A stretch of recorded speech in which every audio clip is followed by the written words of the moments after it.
Please now join me to this toast toward the friendship and healthy development of our two peoples of Benin and Rwanda. Cheers.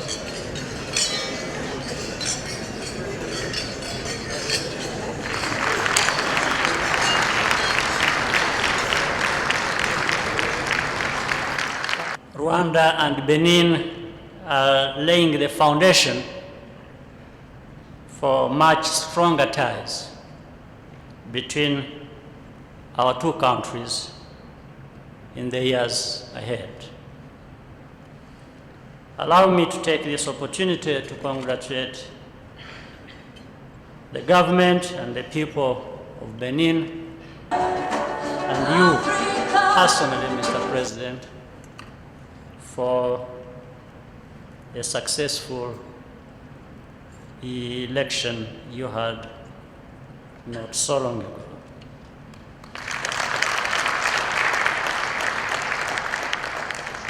Good politics conducted in an atmosphere of transparency and stability is the basis for all economic and social development that Africa seeks to achieve. National unity and accountable public institutions are achievements that must never be taken for granted. Let's keep supporting each other to do the right things for the benefit of our people and the world as a whole. As you probably all might have heard, Rwanda Air will soon begin flights to Cotonou.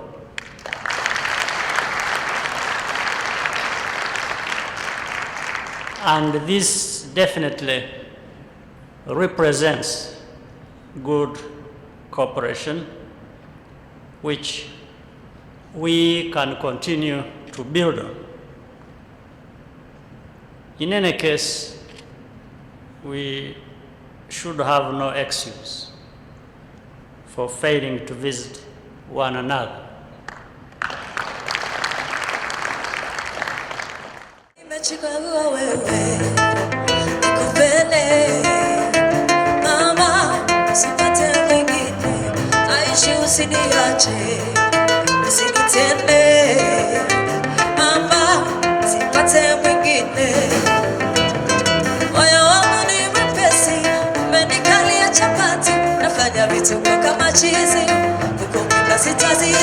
Moyo wangu ni mwepesi, imenikalia chapati, nafanya vitu kama chizi, ukupenda sitazizi, sura yako mzuri mama, mzuri mama, mzuri mama, na tabasamu lako maua, mama, mzuri mama.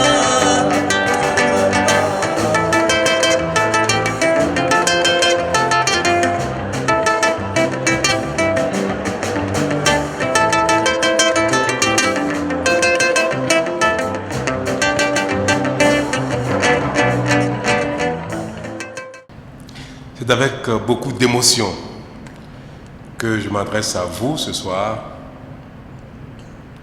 parce que le Rwanda est, comme pour nous Africains, un mythe.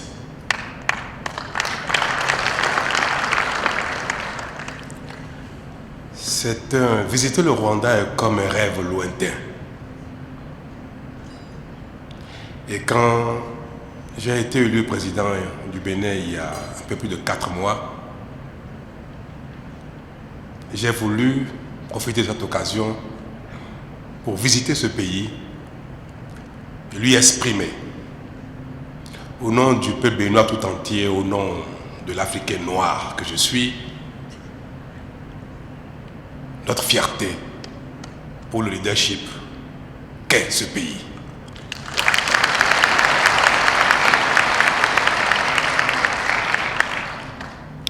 Mais la première visite officielle que j'ai effectuée après mon élection a été au Nigeria, qui est la république voisine, sœur du Bénin, qu'on appelle la république grande sœur du Bénin. Il y a des traditions au Bénin que les présidents élus fassent leur première visite officielle au Nigeria. Après, je suis allé au Tchad pour l'investiture du président Déby, parce que le Bénin fait partie de la communauté du lac Tchad, mais associée pour les problèmes de sécurité de Boko Haram, qui concernent également le Bénin. Et je suis allé tout récemment au Congo pour la fête nationale. Donc après le Nigeria, ma visite officielle au Nigeria, c'est ici, au Rwanda, que j'effectue ma deuxième visite officielle.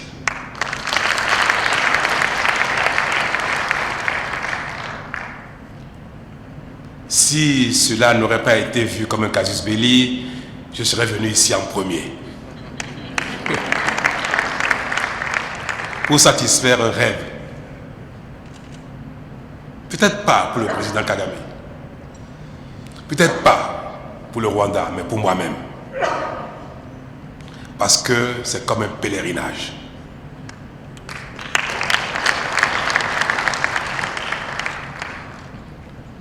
Ce pays qui a connu un grand malheur, ce pays qui a été révélé au monde entier par son grand malheur, est en train de se révéler au monde entier par son leadership.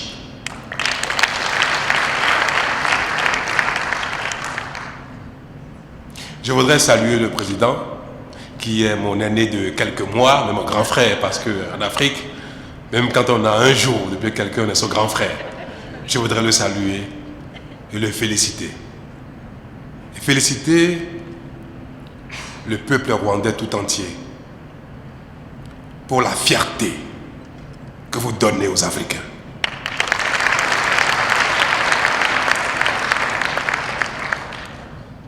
Alors j'ai venu ici comme quand on va au sanctuaire de la fierté.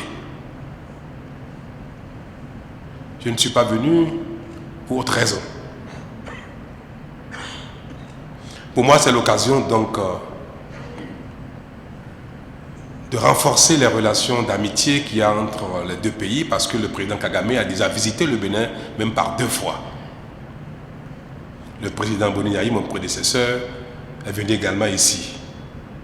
Et il y a un processus qui est en cours que nous allons concrétiser par la signature d'accords de coopération. Je ne sais pas si dans la coopération que nous allons avoir, je prie les diplomates de m'excuser parce que je n'aime pas le langage diplomatique.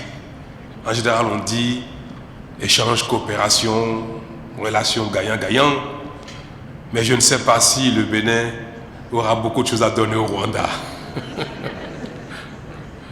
Mais moi, mon pays, nous en aurons beaucoup à prendre ici. Mais nous allons apporter notre cœur, notre chaleur.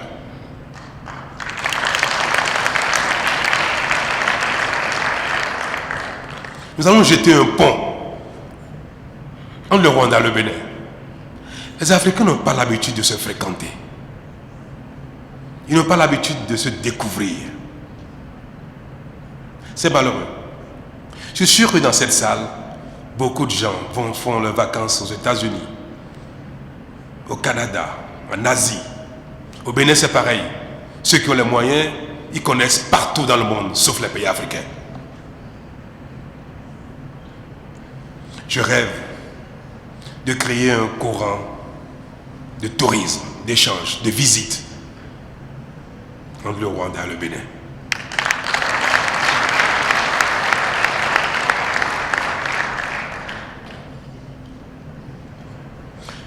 Le Rwanda permet aux Africains de venir ici sans visa. C'est quelque chose de fantastique. Peut-être qu'on ne mesure pas la portée d'un tel acte. Il est malheureux de constater que, pas loin d'ici, des pays qui ont des frontières communes exigent des visas pour leurs citoyens. Dès ma prise de fonction il y a 4 mois, j'ai dit, je n'avais jamais pensé à cela, mais ce qui se passe dans un pays qui est à 4 heures de vol, 4 heures et demie de vol du Bénin, un pays où tous les Africains peuvent s'y rendre, comme chez eux, que je ferai pareil au Bénin. Et j'ai décidé, à l'occasion de mon 2e conseil des ministres, que nous allons instaurer l'entrée du Bénin aux Africains sans visa.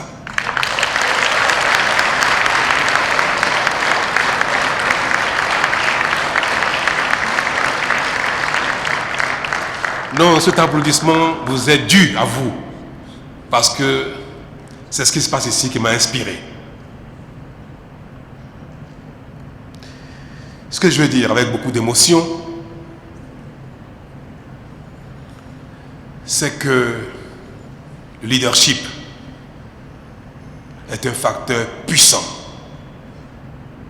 de dynamique, de développement pour ceux qui savent observer le leadership.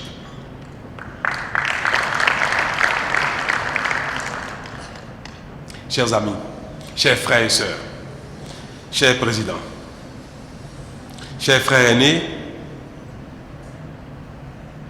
je voudrais et je souhaite de tout mon cœur, de toute ma prière, que à l'occasion de cette visite de 2 jours, que je regrette déjà parce que le ministre des Affaires étrangères, M. Agbenossi, qui est l'un des vôtres placés auprès du gouvernement béninois, si ce n'est lui qui m'a dit, Monsieur le Président, vous ne pouvez pas coupler une visite officielle et une visite privée, si c'était son... Par ses recommandations, j'aurais fait de ma visite actuelle à la fois une visite officielle et une visite privée. Parce que je souhaitais passer quelques jours pour découvrir, pour respirer l'air du Rwanda, parce que j'ai beaucoup lu sur le pays et j'avais souhaité profiter, faire quelques jours ici. Mais il m'a dit, c'est pas possible. Diplomatiquement, ça ne se fait pas. Que je ne peux pas, pendant un même voyage, faire une visite officielle et continuer par une visite privée. Et comme je suis respectueux des codes de la diplomatie, j'ai accepté.